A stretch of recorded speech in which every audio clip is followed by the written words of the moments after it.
मुजफ्फरनगर के कोतवाली क्षेत्र स्थित रुड़की रोड पुलिस चौकी परिसर में उस समय हड़कंप मच गया जब सीज और मुकदमों से जुड़े खड़े वाहनों में अचानक भीषण आग लग गई। आग की ऊंची लपटें और आसमान में उठता काला धुआं दूर दूर तक दिखाई दिया, जिससे आसपास के लोगों में अफरा-तफरी फैल गई। सूचना मिलते ही दमकल विभाग की टीम मौके पर पहुंची और करीब 1 घंटे की कड़ी मशक्कत के बाद आग पर काबू पाया गया। प्रारंभिक जांच में 3 से 4 वाहन आग की चपेट में आए हैं, जिन्हें आंशिक से लेकर गंभीर नुकसान पहुंचा है। मौके पर पहुंचे CFO अनुराग कुमार ने स्थिति का जायजा लिया। आशंका जताई जा रही है कि किसी राहगीर द्वारा फेंकी गई बीड़ी या सिगरेट से आग लगी हो सकती है। हालांकि वास्तविक कारण जांच के बाद ही स्पष्ट होगा। फिलहाल पुलिस CCTV फुटेज खंगाल रही है और पूरे मामले की गहन जांच जारी है। अब परिवार ने SSP से मांग की है कि हत्या के प्रयास की धारा लगाई जाए, सभी आरोपियों को तुरंत गिरफ्तार कर जेल भेजा जाए और परिवार को सुरक्षा प्रदान की जाए। मामले को लेकर क्षेत्र में चर्चा तेज हो गई है। कंट्रोल रूम के माध्यम से सूचना प्राप्त हुई थी।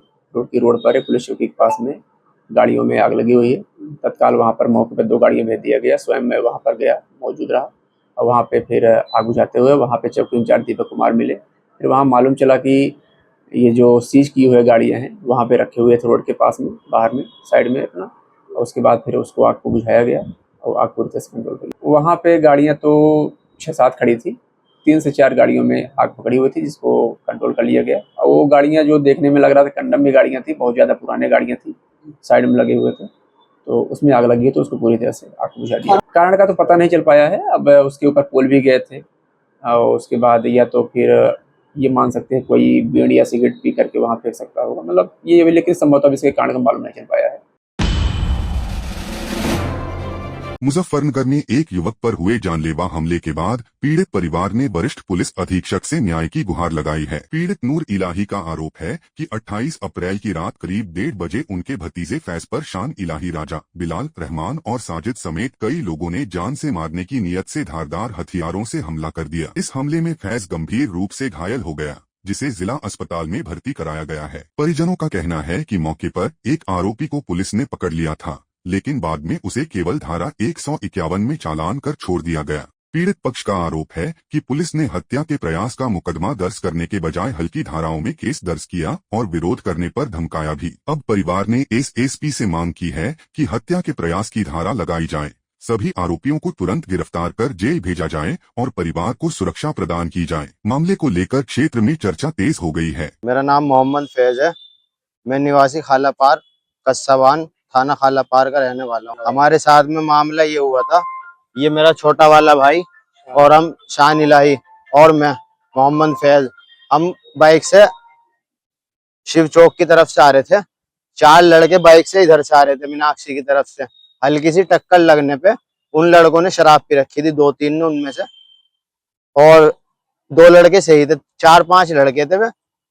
इसको भाई को गाली दी। टक्कर लगने पे इसने कहा भाई गाली क्यों दे रहे, तो उतर के हमारी बाइक की चाबी निकाल के और हमारे पे बजाने शुरू कर दिया। हम लोग उनको जानते नहीं थे, लेकिन हमारे बड़े जो हैं उनके बड़ों को सबको जानते थे, लेकिन हम उन लड़कों को नहीं जानते थे, वे हमें नहीं जानते थे।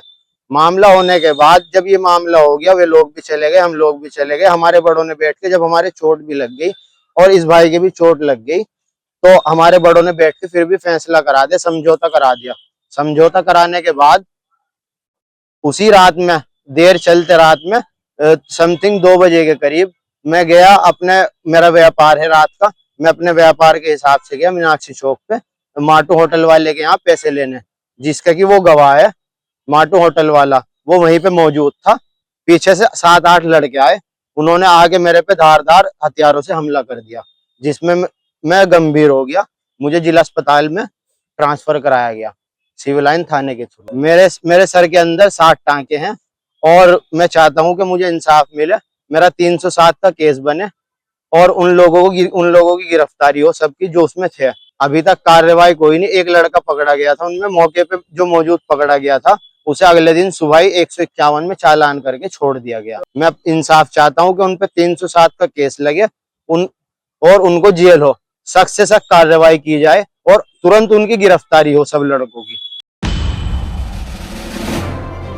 मुजफ्फरनगर के ककरौली थाना क्षेत्र के गांव बहेड़ा सादात में दरोगा पर मारपीट के गंभीर आरोप लगाए गए हैं। रिजवाना प्रवीण नाम की महिला ने वरिष्ठ पुलिस अधीक्षक को शिकायत देकर न्याय की गुहार लगाई है। पीड़िता का आरोप है कि दरोगा जबर सिंह ने एक दिन पहले उसके साथ अभद्रता करते हुए मारपीट की, जिससे वह मानसिक और शारीरिक रूप से आहत हुई है। घटना के बाद पीड़िता ने उच्च अधिकारियों से कार्रवाई की मांग करते हुए पूरे मामले में निष्पक्ष जांच की अपील की है। मामला सामने आने के बाद क्षेत्र में चर्चा का माहौल बना हुआ है। वहीं पुलिस अधिकारियों का कहना है कि शिकायत प्राप्त हो चुकी है और पूरे प्रकरण की जांच कराई जा रही है। जांच रिपोर्ट के आधार पर आगे आवश्यक कानूनी कार्रवाई की जाएगी। जी सर, हमारे घर पे के दरोगा साहब आए थे, उन्होंने हमारे घर पाके मारपीट की। हमारे अब्बू जी के भी मारा और हमारे भी। जी बेड़ा सादात हमारे घर, हमारा ना मुकदमा चल रहा हमारे घर पे, तो ये कह रहे थे कि आपको थाने बुलाया।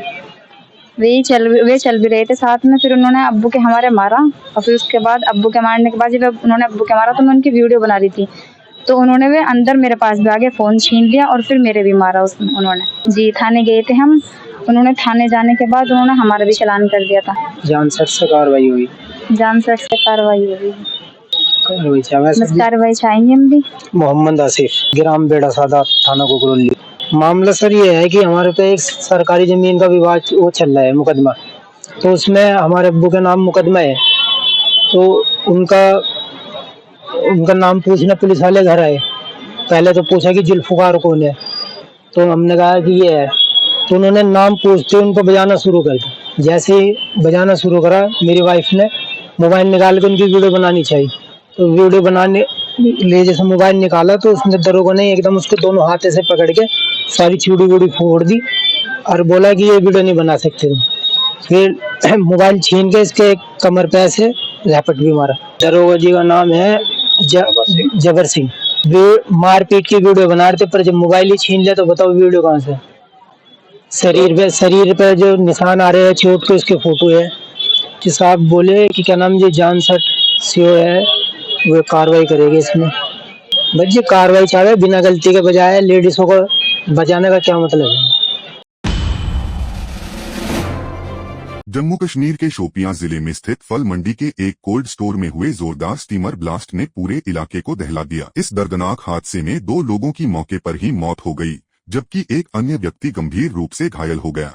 धमाका इतना तेज था कि आसपास के लोगों में अफरा-तफरी मच गई और दूर तक इसकी आवाज सुनाई दी। ब्लास्ट के बाद कोल्ड स्टोर परिसर में भगदड़ जैसी स्थिति बन गई और लोग अपनी जान बचाने के लिए इधर-उधर भागते नजर आए। स्थानीय लोगों के अनुसार धमाके के तुरंत बाद कोल्ड स्टोर से धुआं उठता दिखाई दिया, जिससे पूरे क्षेत्र में दहशत फैल गई। आसपास मौजूद लोगों ने तुरंत राहत और बचाव कार्य शुरू किया और घायलों को बाहर निकालने की कोशिश की। घटना की सूचना मिलते ही शोपियां पुलिस, प्रशासनिक अधिकारी और राहत टीम मौके पर पहुंच गई। पुलिस ने पूरे इलाके को घेर लिया और स्थिति को नियंत्रण में लिया। घायल व्यक्ति को तुरंत अस्पताल पहुंचाया गया, जहां उसका इलाज जारी है। वहीं मृतकों के शवों को कब्जे में लेकर पोस्टमार्टम के लिए भेज दिया गया है। प्रारंभिक जांच में सामने आया है कि ब्लास्ट कोल्ड स्टोर के अंदर लगे स्टीमर में हुआ, लेकिन विस्फोट की असली वजह क्या थी, इसका पता लगाने के लिए पुलिस हर पहलू से जांच कर रही है। इस हादसे ने एक बार फिर औद्योगिक सुरक्षा और रखरखाव व्यवस्था पर गंभीर सवाल खड़े कर दिए हैं। स्थानीय लोगों ने प्रशासन से मांग की है कि ऐसी घटनाओं की पुनरावृत्ति रोकने के लिए सुरक्षा मानकों को सख्ती से लागू किया जाए। फिलहाल पुलिस मामले की जांच में जुटी हुई है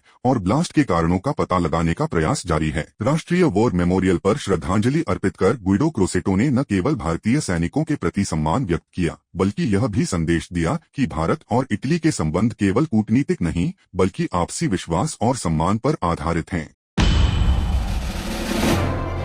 मध्य प्रदेश के शाजापुर जिले में नेशनल हाईवे 52 पर गुरुवार सुबह एक बड़ा सड़क हादसा हो गया, जिसने चारधाम यात्रा से लौट रहे श्रद्धालुओं की खुशियों को अचानक दर्द में बदल दिया। ठुकराना जोड़ के पास चाय नाश्ते के लिए रुकी एक बस को पीछे से आ रहे तेज रफ्तार टैंकर ने जोरदार टक्कर मार दी। टक्कर इतनी भीषण थी कि बस में बैठे यात्रियों के बीच चीख पुकार मच गई और मौके पर अफरा-तफरी फैल गई। इस हादसे में बस में सवार 50 से अधिक यात्रियों में से करीब 25 लोग घायल हो गए। घायलों ने बताया कि वे सभी खरगोन जिले के निवासी हैं और बद्रीनाथ सहित चारधाम यात्रा पूरी कर अपने घर लौट रहे थे। उनकी 3 बसें एक साथ सफर कर रही थीं। रास्ते में भीड़ और ट्रैफिक से बचने के लिए तीनों बसें अलग अलग ढाबों पर रुकी थीं। शाहजहांपुर के ठुकराना जोड़ के पास जैसे ही एक बस रुकी, पीछे से तेज रफ्तार में आया टैंकर सीधे बस से जा टकराया। टक्कर इतनी तेज थी कि बस के अंदर बैठे यात्री सीटों से उछल पड़े और कई लोगों को गंभीर चोटें आईं। घटना की सूचना मिलते ही लालघाटी थाना, कोतवाली थाना और डायल 112 की पुलिस टीम तुरंत मौके पर पहुंची।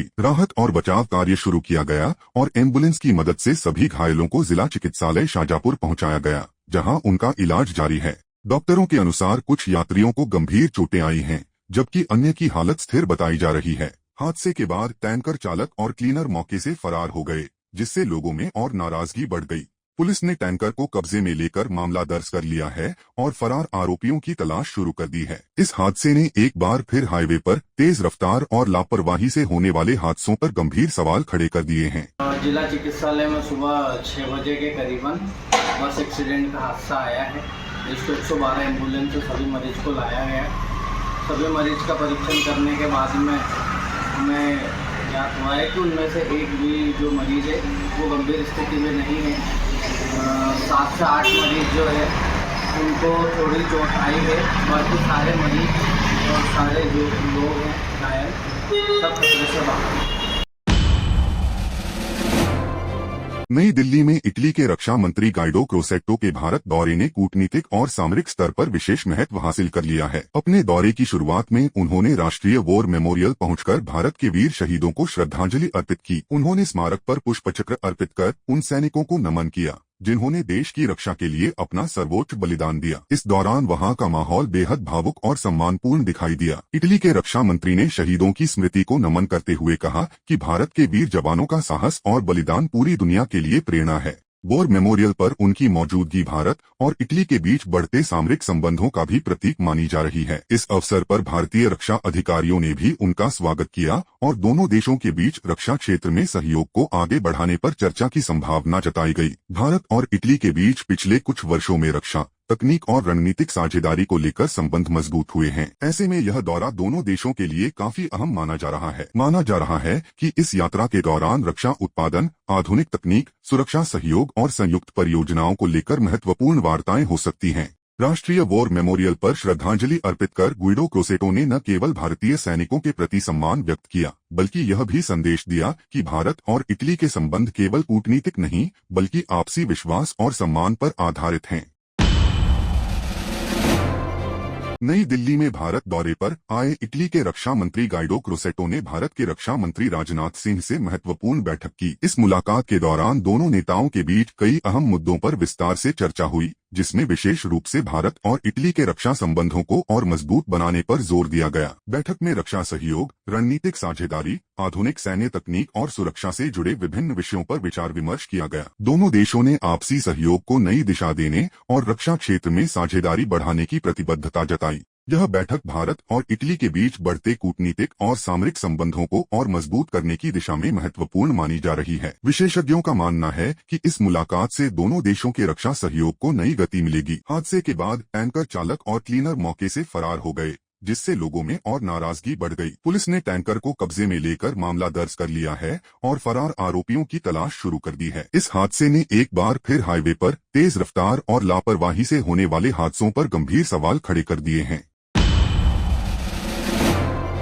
लखनऊ में उत्तर प्रदेश विधानसभा का माहौल उस समय गर्मा गया जब समाजवादी पार्टी के विधायकों ने महिला आरक्षण लागू करने की मांग को लेकर जोरदार प्रदर्शन किया। गुरुवार को योगी सरकार द्वारा विपक्ष के खिलाफ निंदा प्रस्ताव लाने की तैयारी के बीच सपा विधायकों ने विधानसभा परिसर में हाथों में पोस्टर लेकर विरोध प्रदर्शन किया और सरकार के खिलाफ जमकर नारेबाजी की। महिला आरक्षण के मुद्दे को लेकर विपक्ष ने सरकार को सीधे तौर पर घेरने की कोशिश की। सपा विधायकों का कहना था कि महिलाओं को केवल आश्वासन नहीं, बल्कि वास्तविक राजनीतिक भागीदारी मिलनी चाहिए। उन्होंने मांग की कि महिला आरक्षण को तुरंत प्रभाव से लागू किया जाए ताकि महिलाओं को विधानसभा और अन्य राजनीतिक संस्थाओं में उचित प्रतिनिधित्व मिल सके। विधायकों ने कहा कि महिलाओं की भागीदारी के बिना लोकतंत्र अधूरा है और सरकार को इस विषय पर गंभीरता से निर्णय लेना चाहिए। इस दौरान विधानसभा परिसर में राजनीतिक हलचल तेज हो गई। विपक्ष के प्रदर्शन से माहौल पूरी तरह गर्म दिखाई दिया। सपा नेताओं ने आरोप लगाया कि सरकार जनता के असली मुद्दों से ध्यान भटकाने के लिए निंदा प्रस्ताव ला रही है,